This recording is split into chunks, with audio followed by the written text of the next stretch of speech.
Hey everyone, we're going to take a quick break to talk about our sponsor for the month, the Von Mack Agency. Von Mack is a full-service digital marketing agency with a focus on tour and activity operators. They offer it all. SEO, websites, pay-per-clicks, logos, content writing. If it's online marketing, they got you covered. As we mentioned before, it's uber important to hire an agency that understands our industry. And the Von Mack Agency knows water sports. Trust me. And they do all the shit that you don't want to do. They do all the shit that you're probably not very good at, and they are. Look, for listeners of the show, America herself is giving a free consult, all right? If nothing else, give her a shout, give her a call, take 30 minutes out of your day. More importantly, take 30 minutes out of her day so she can get you straight on your marketing needs. That's right. What do you have to lose?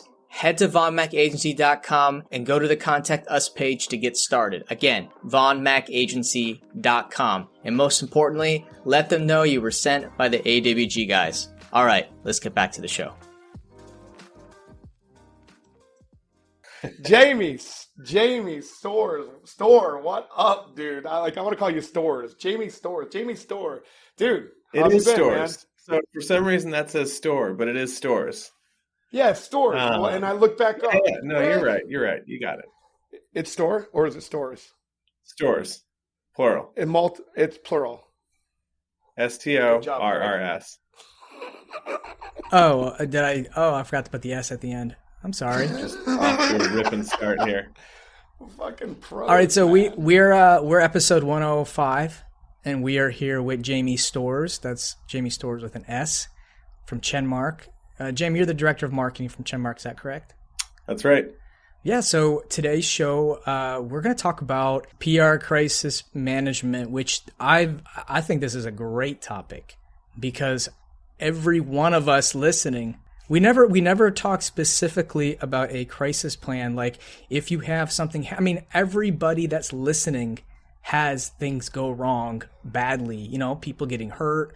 And we've never talked about creating a crisis response to that. Never. So I think this is a phenomenal topic because we're just about to get into the season. So I think it's great. So Jamie, thanks for coming on and talking to us about this. For sure. Thanks for having me on. So go ahead and give us a 30-second intro, who you are, what you do. All right. So I'm the VP of Marketing over here at Chenmark. We're a group that owns and operates a number of small businesses across the U.S. and Canada. For the water sports side of things, we've got a whale watch and puffin tour operation up in Boothbay Harbor, Maine. We've got a ferry service out of New Harbor, Maine. And then we've got a pirate. What do you got? Like whale and what? Puffins. Small birds, colorful beaks, spend their whole life out in the ocean, come to like one island in the U.S. to lay their eggs one time a year. That's a toucan, right? A toucan? It's like a toucan, but for water.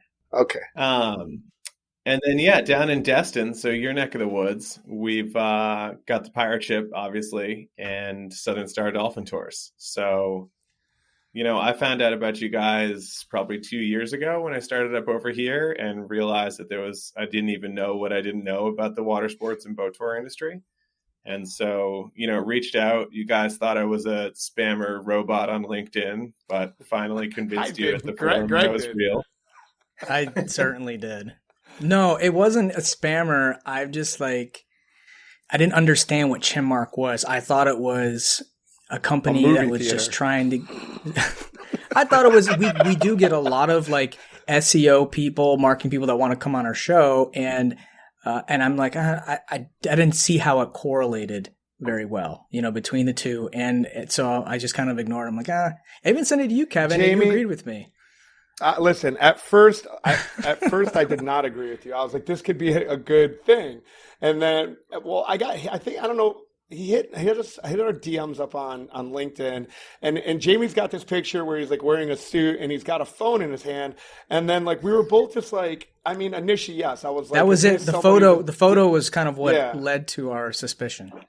Yeah, because it was like kind of granular, and I thought maybe you looked like from another country. Like I don't know why I thought that, but you looked like a stock photo of a business guy.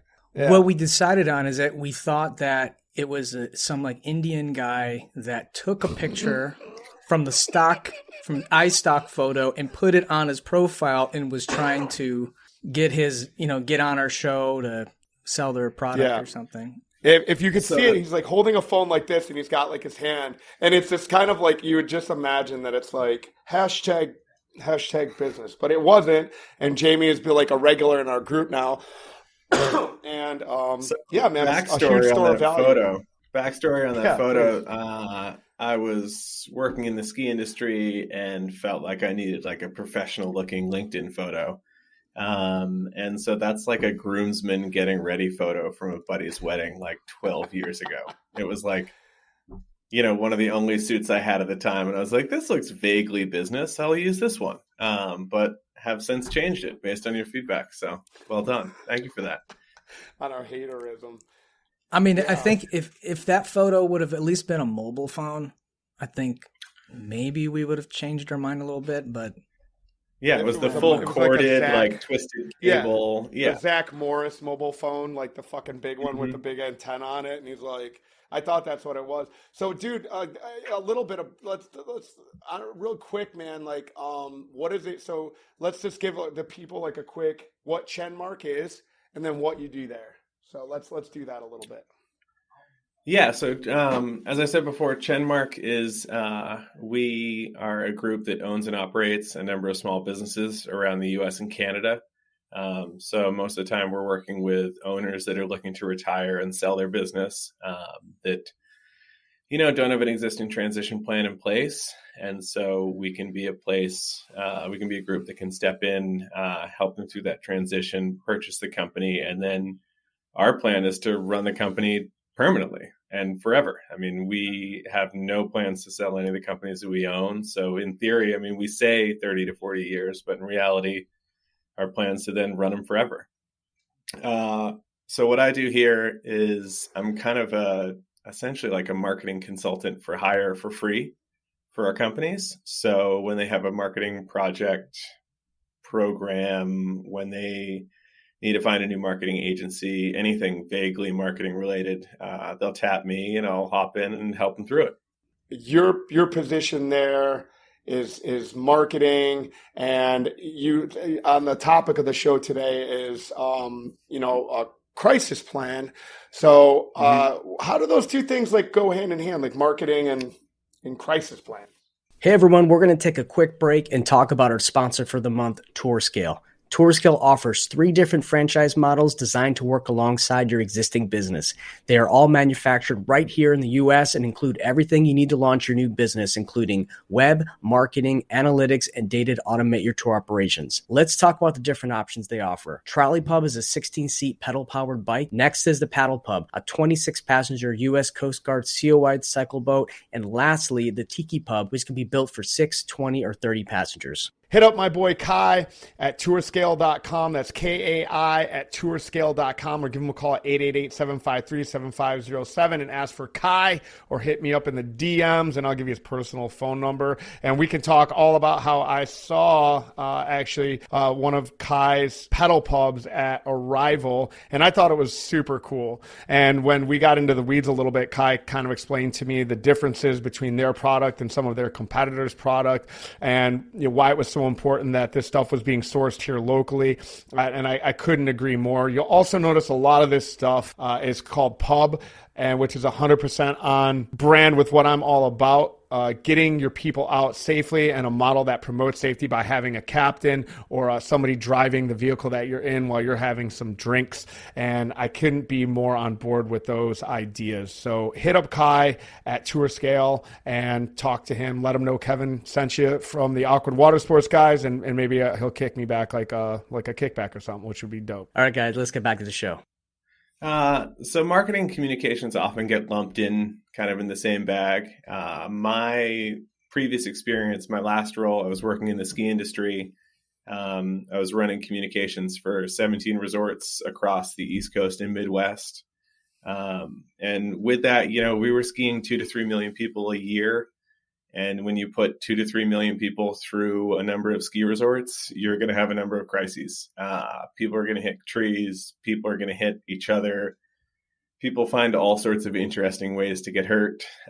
Machinery has issues. Lifts stop running. So honestly, running a bunch of ski resorts on the communication side is jumping from crisis to crisis. So wait, I'm sorry. Did you say you skied 2 to 3 million people? Yeah, so we'd see 2 to 3 million visitors across our 17 resorts every season. Hey, listen, man. I meet a guy and he asked me if I like to go skiing. I'm like, hell yeah, I do, buddy. Get it? Skiing? But yeah, come on, like, Greg. How do you not get that joke, man? Like when you get a guy like gets into, sitting 3 like up in a truck, and you're like, hey, man, you like to go skiing? Skiing? Come on, man. Jesus Christ. Where's your sense of humor, Greg? when I guess to like, for the majority of the audience, I should be saying snow skiing, because like as soon as I get down south and I say skiing, people are like water skiing, and up north where I am, like when I say skiing, I mean skiing down a mountain.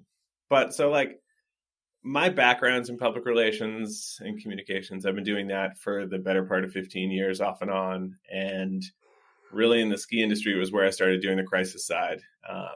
And it's just because it happens, it's the same thing like with a boat tour operation or jet ski rental. Like, you put a bunch of people out there on boats and skis that have no experience, and they're going to find new and interesting ways to hurt each other. I know I used to guide snowmobiles, and it was just amazing to watch some of the stuff that people would get themselves into. Yeah, man. I can't. Yeah, I can't even speak to that. It's entirely too much. Yeah. So like, give me a good example. So I think I know you're going with like a crisis management plan, but can you speak to, I don't know if you can legally speaking, but like say an example of a company maybe that did not have a plan or did have a plan. I don't know, what does that look like? Why do we even need a plan? We have insurance. Why should we care about a crisis plan? You need a plan so you can control the messaging if it gets picked up by any sort of outlet. So local news, someone on social posting a photo or video of something. When a crisis hits, there are a million things to do at once. And so the better prepared you are for it, the kind of more formulas and processes that you have set out ahead of time, the easier it is to navigate through that.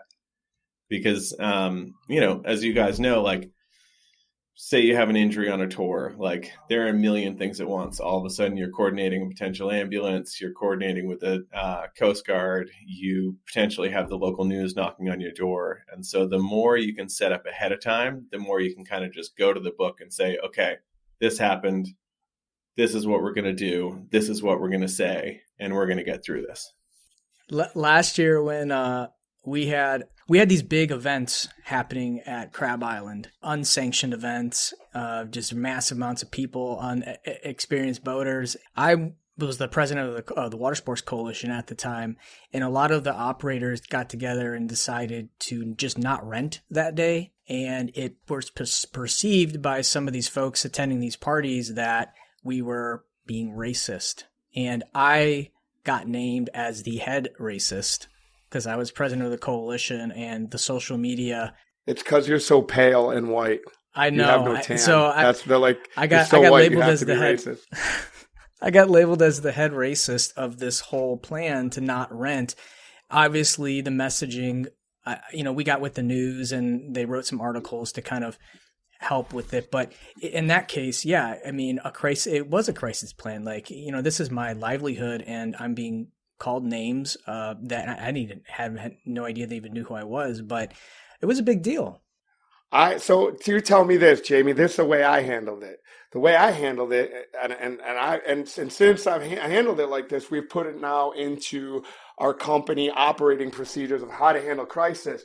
And, we got a whole letter and everybody follows it word by word. Cause I was like, the guy that doing this, we got on the phone and he said, Florida's a right to carry state, which means he had a gun. So I was like, I don't know where you're from, brother, but I'm from the motherfucking hood, and we could check you out at the boat ramp right now, man. You better call the fucking cops and an ambulance, because I'm going to fucking break one off in your ass, motherfucker.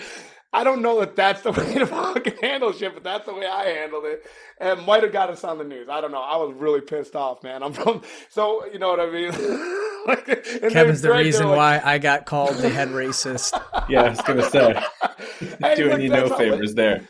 Hey, listen, man. I don't look. If you tell me Florida's a right to carry state, I know what that means, and you know what that means. So we're just gonna take it to the street, then, man. You know what I mean? That's the way I am. Don't let the hand and knuckle tattoos fool you, man.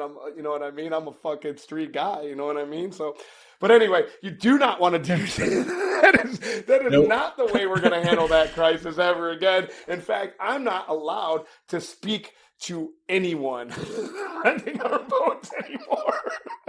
So see, that was going to be my next point. So like Yeah. the two of you obviously respond different to that situation. So Yeah. the key thing that you want to figure out first off is who's allowed to talk to the media and who isn't. And so like out of the two of you in a crisis, I got to say, Me. I'm going to lean towards Greg. Ooh. What? No, I'm gonna lean towards someone who's kind of can hit a calm demeanor in a tough situation, who's not going to spool up as quick, who's going to stick to messaging, and going to get in and out with the fewest words said as possible. True. Ilya, I offense. hope you're listening to this podcast. You know you. You have to handle our crisis management, not me. Done. So yeah, once you have that, like, then informing your staff, and that's part of the onboarding process of like, hey, if you're ever approached by a member of the media, anybody asking questions that you say like, hey, this sounds a little interesting, like, why is this person asking me this? Like, always roll it up to XYZ at the company. So whether that's your manager, whether that's someone who's a designated spokesperson, that sort of thing. Just so like, if something happens and then like one of your dock hands says something, off the cuff and it's to a reporter by accident, they can print that. They can write it.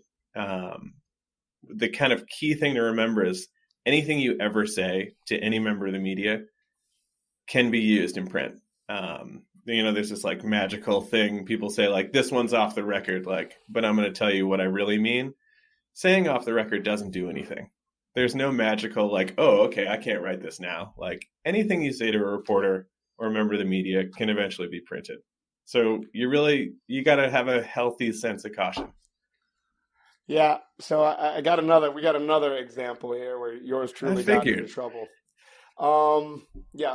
So if anybody listens to the show, you might have heard this story, but if you Google Destiny, in fact, I was just having lunch with the deputy mayor of our town, and he knows the video and we were laughing about it, but if you Google DestinyWaterAdventures.com, like Pensacola Ware TV, feel free. I'm actually on TV because I was running a tour. Long story, but the media came out. I didn't know it was the media. I just started talking, and they lifted up a camera, and I still didn't know it was the media because of how they were dressed. They would look like Coast Guard to me. They were wearing all blue. They had orange flak jackets on. I thought they were the Coast Guard. So they're filming, and I'm talking to a guy, and he's dressed like a sheriff. So I thought I was whatever, but yes, it was the cops, and then the fucking media. And then I had a reporter call me, and to that point exactly, when I was talking about the islands, I said, Tony, and he's a reporter, and I had no idea. I've never done. It's my second year in business, right? And I was talking to the dredging that they use in the Intracoastal Waterway, that they dredge up the sand so they could get shipping container vessels through there. And I said, what's actually kind of ironic about this? Like, people don't want commercial operations out here. I was like, but these islands are here due to commerce. So the islands themselves are just sand dredged up that became like islands over time 70 years ago. But what I was saying was, it's ironic because these islands are man-made. So shipping containers, shipping products intrastate can get through. So I was being ironic, you know what I mean? I was like, yeah, these are actually made for commerce. And then it was like, Kevin O'Neill says these islands were made for business. And I was like, Yep. what? You know what I mean? Like, that's not what I meant. Like, you knew that's not what I meant, you motherfucker. Like, and that guy, he deleted me as a Facebook friend because we were like friends on Facebook. And I may or may not have threatened him. Yeah. So don't want to have me. Well, I mean, I don't want to catch you on the street, bro. Like, all bets are off. You're teeing me up for these perfectly. So like when I started to talk to Greg about like staying on message, using as few words as possible, you can talk to a reporter for half an hour, talk about this, that, and the other. The soundbite that they use on the news is going to be 1 second long. Yeah. And it's going to be that one clip that helps them tell the story they want to tell. So for you, it was these islands are used for commerce. You said all sorts of other things during the 20 minutes or half an hour, however long you talked. But for them, for that report, they needed you saying these islands are for commerce. Yeah. It's similar, like if somebody accuses you of something and you respond back to them with their question, like if someone's like, hey, Kevin, like, did you hit that guy? And you respond with, did I hit that guy? Like, they're just going to pull in, like, I hit that any guy. Sort of like, yeah, I hit that guy, or like Kevin denies hitting that guy, that sort of thing. So like really choosing the words carefully that you use and the amount of them will save you in the long run.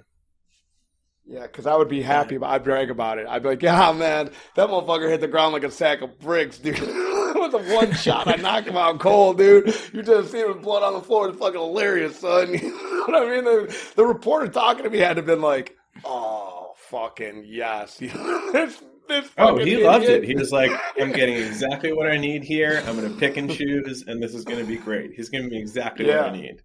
He's like, yeah, this guy's skiing me great. Jamie, do you think it's ideal in most situations just not to say anything, just avoid the media in these crisis situations? Because what good is it going to be?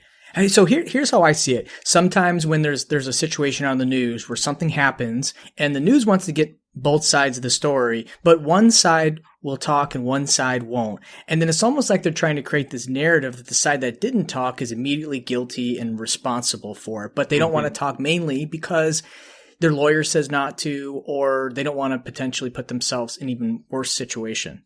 Hey everyone, Greg here. As you may know by now, I'm the co-founder and CEO of TripShock, an online reseller for water sports and tours. For the past 12 years, we've had the pleasure of working with hundreds of operators across the country, and we're looking to grow our community. It's free to sign up, and you only pay when we bring you confirmed bookings. We'll help you reach new customers, fill empty seats, and grow your business like so many have done with us over the years. Head over to partners.tripshock.com to learn more about our program, read testimonials, or speak directly with our supply team. As always, thank you for listening and enjoy the show. Yeah, I think what you need to realize is like, if there's going to be a story and it's going to be bad, it's going to be bad. What you can do is make it slightly less bad. And you can get yourself back to a place where life is good again. And so a lot of people default to the like, oh, we'll just say no comment. And like, no comment instantly makes people think that you're guilty, no matter what you're doing. Like, so there are two ways. One, you just duck them. And then like when somebody goes to like run a story, it's like we reached out to them and our calls went unanswered, or our calls weren't responded to in time for print. The other thing is like, if there's something that you can clarify, if there's your side of the story that you can tell, if something's been reported incorrectly, like it's actually worth your while to stand up and give your side of the story, because you can explain some things that might not be actually factual, things that people may have miscued. You can set the story straight a little bit. So we did that last year with the Crab Island story in that event. Channel 7 actually reported incorrect information because they didn't get... See, good journalism to me is getting both sides of the story before you write it. They didn't do that. They just got one side. And a lot of these, like my dad used to sell broadcasting equipment to these news stations. He said most of these small town news stations hire kids right out of college. They can't hire like professional journalists and pay the big salary. So these young kids are not following all the protocols. They don't have the experience. So they're not getting the correct information. So I reached out to Channel 7. They immediately changed the story and added the citations once I mentioned to them. But that was us staying on top of it, because that's the one story that made me look really bad. And I'm like, this guy never even spoke to me, and he's saying that I'm like making all like stopping their parties and stuff. And I had to get in there, and they did. They did change it, but I had to be on top of it. So tell me if I'm crazy here, Jamie. Let me ask you a question real fast. I want to back up on something Greg said. I can answer that with you asking a question. Like we all know you're kind of crazy. You all know what? We all know you're crazy, man. Is that what he said? I do think you're cute, man. That's so weird. I can't believe you'd say that. I'm so sick of reading my mind. Yeah. So I like it, especially when you're wearing a suit and tie and on the phone. It's like, you just look good. It's like, is that guy like on LinkedIn or is he in a wedding? I don't know. I'm confused. I'm in like a flannel here today. I'm not wearing a suit. You look like you're about to go like canoeing in Martha's Vineyard or something, man. Like, I live in Maine. Like, this is like the uniform for Maine. Whitest guy. Oh, I know you live in Maine, Captain Fish. Listen. So this would be my move today, and tell me if I'm crazy. But as soon as they ran that shit, I would get on the horn and find a PR firm and then and bury that shit with PR. I mean, would that be an approach? I mean, if you hire a PR person and they start, I mean, obviously to try and do damage control, you might be looking at like a week or two or something before you can actually start getting shit published. But if you went heavy in the paint and got a good PR firm and started just getting like creating stories around your brand, I mean, you could do that, right? It would be an approach. Yeah, I mean, that'll help. But the thing is, once it gets online, it lives forever. So like, even if you bury something, like it's out there, it'll come back up. The first thing to think of is like, okay, this seems like a big deal right now. Is this going to be a big deal for me in 2 months? Is this going to be a big deal for me 6 months from now? Is this going to be a big deal for my business a year from now? And if it's something that's just going to fade away, it's often best to just kind of let it fade away. If it's something that's going to negatively impact your business operations for years to come, that's when you want to get out. That's when you want to tell your side of the story. And it's not like putting out a statement that's like written by your lawyers. It's coming out sounding, vulnerable and authentic and just kind of, hey, this is who I am. This is my side of the story. This is how things really happened. And in terms of a PR firm or PR consultant, like the best thing you can do is already know that person. Like reach out to them now. Find somebody who's local, find somebody who you trust, and just say like, hey, I don't really need a long-term firm, but if something ever happens or, if I want to make a PR push, like I want you to be my person and have that relationship already in place. Because if you have a crisis, it's going to take weeks to spool up a good PR firm. Yeah. And also, if you don't have the temperament to deal with the news or the media, you want to just pass that off to somebody else. If you don't want to put yourself in a situation where you're talking directly. They it's almost like hiring an attorney to speak for you, right? They're going to know what to say and not to say. But another thing to keep in mind is that if you have like an actual accident with people dying, your insurance company is probably going to require you not to say anything, Mm-hmm. And so that's why I do think that if you are not comfortable or not experienced enough, then either you pass it off to someone else in your company that is. Or you do, like Jamie said, you have someone that you can call to represent you. I mean, if you're doing millions of dollars in business, you definitely should have someone, like we do have someone at Trip Shock that we lean on, but I haven't been in a situation where I had to utilize them. So, yeah, I agree. Yeah, there is, all sorts of added sensitivities around some sort of major injury or a fatality. And like, that is the point where you have to be very by the book. You have to be right on brand in terms of like having a crisp, clean statement.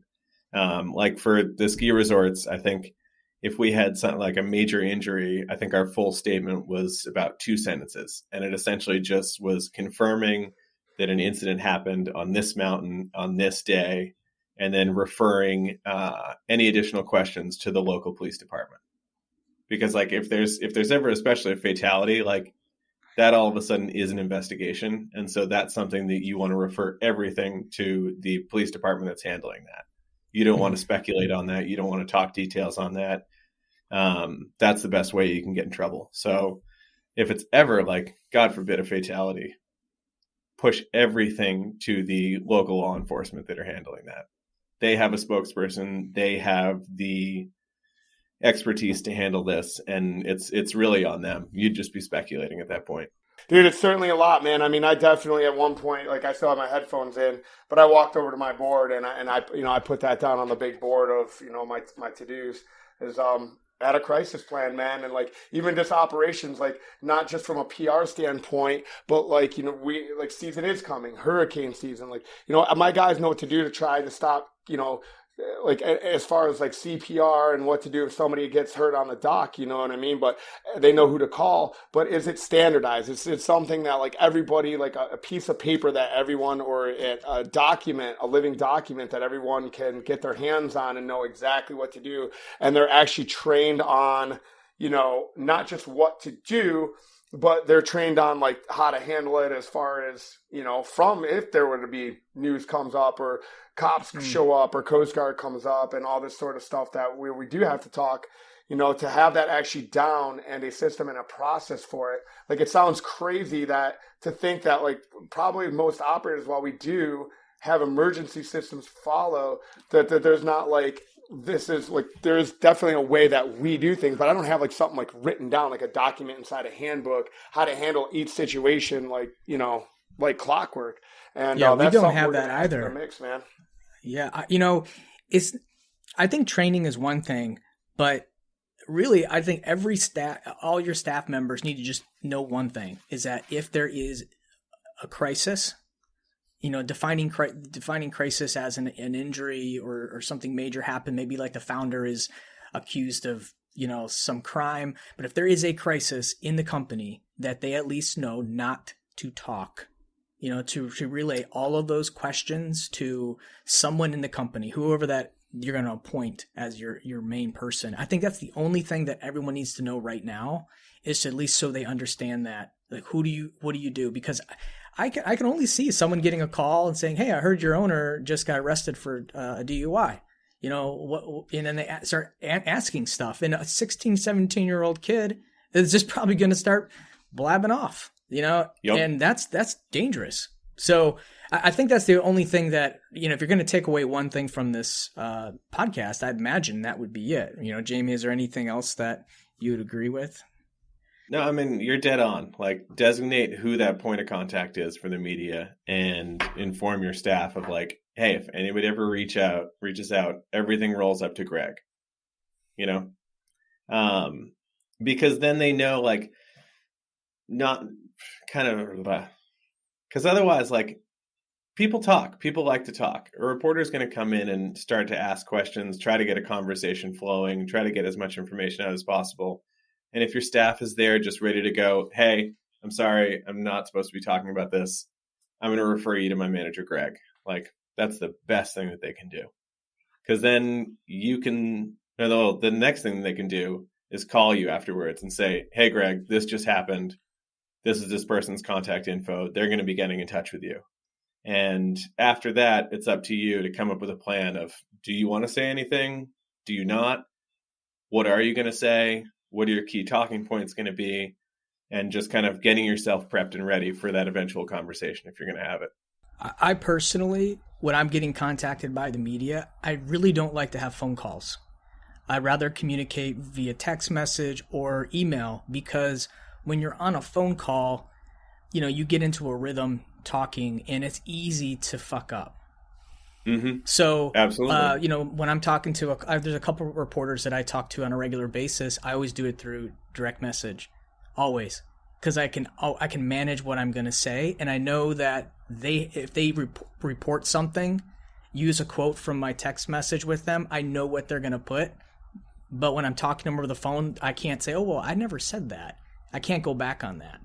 So that's just one thing, you know. Even when I'm like if I'm negotiating with somebody, I like to do anything. I like to do everything through email or text message. Just a casual conversation with my friends is one thing, but like any business stuff, I love having the record of it. Yeah, and that way too, like, you can get your questions ahead of time. I always recommend getting questions ahead of time. You know, most people will supply them ahead of time. You can sit down, you can write out your answers, you know, you can run it by your partner, you can run it by your spouse, you can run it by whoever to get a second set of eyes on it and make sure you're actually saying what you want to say. So yeah, the more that you can do and just like, hey, can you email me the questions and I'll email you responses? I'm kind of busy today. Most people are willing to do that. And it's really a great approach. Now, guys, I got to disagree here. I think of winging it on pure emotion is definitely the better strategy there. And for anybody that wants to see what a horrible crisis management strategy looks like, feel free to Google my video where I've got my shirt off and I'm like fucking ranting like a lunatic at like 7:30 in the morning. And I'm like, ah! And Nick from the deputy mayor, he said this morning, it was pretty funny. He goes, dude, he's like, that occupies like full-time real estate in my heart. He's like, I've watched that video so many times. like, do not do what I do. I'm a super honest guy, guys. But yeah, definitely listen to Greg and Jamie on this one. I mean, I'm most certainly like, it's going to be at the top of our list, brother. And, yeah, man, we appreciate you coming on and sharing that insight, man, because it's 100% so crucial to your brand and everything else. And it's definitely not something I've ever thought about, man. So might not sound sexy, but it's pretty fucking sexy in the long run. Yeah, it's one of those important things that, if you take the time to put everything in place right, ideally you never have to use any of it. But, if shit hits the fan and you need to use it, it's there and you'll be happy it's there. Well, yeah, thanks again, Jamie, coming on. And, we've had, Sean, one of your GMs for one of your locations on. We had Trish on the show. So Chenmark gets a three-peat on the AWG, guys. Thanks for having me on, guys. Payable to Kevin J. O'Neill. What's your Venmo again? I got to hit you up. Yeah. I heart skiing. So if your business is, if your business is looking for, transitioning, retirement, you're looking to sell, I mean, give Chenmark a call. A free plug for you guys. Hey, thanks for that. We got to let everybody that listens to this show, like they have to just think like so many times on the show, we got to be like, look, guys, we're not like getting paid to say this stuff, man. You know what I mean? Like so many times I always get the call, like, so what do you think the real deal is? I'm like, okay, hold on. Let me get rid of this Chenmark money and then I'll tell you the real truth. Hold on. Let me quit counting my Chenmark cash. I'll get back to you. Yeah. I got this Chen coin. I'll get on my cold wallet. Cold wallet. Hashtag not a movie theater. Cool. All right. Well, Jamie, how people get in touch with you? Jamie S at Chenmark.com. It's easy to find me at Chenmark.com. And I'm around. I'll be at Arrival. I'll be at the Forum this year. I'm pretty psyched that the Forum and Arrival have joined together. That's going to make my life a lot easier in terms of trips to Orlando. So thanks for that. So yeah, we'll be around. Get that Arrival coin right, then we'll be there. Oh yeah, it's gotta be worth They're not paying while. us either. Me and Greg are idiots. Doug's not breaking out the wallet on that one. Yeah, I'm not getting that Doug coin. DOUG. DOU gangster, man, getting me to come out there, come to Arrival, put the Awkward Watersport brand next to theirs, man. There better be something like an award or, a free t-shirt, man. Like last time I went to Arrival, that's what I came back with, man. My entire closet was filled with t-shirts, man. I screamed at Fair Harbor, literally screamed at Fair Harbor the other day about why, like them getting me a t-shirt. So, yeah, Jamie, free plug. My address is 69 blank Leisure Street, Navarre, Florida. You can send all Chenmark swag to that address, please. I'll drop some off next time I'm down there. I know I've still got a stack of Trip Shock notebooks right now. I like to go through them. Us too, bro. Us too. All right, guys. Man, with that, guys, thanks for listening. And as always, keep it fucking awkward.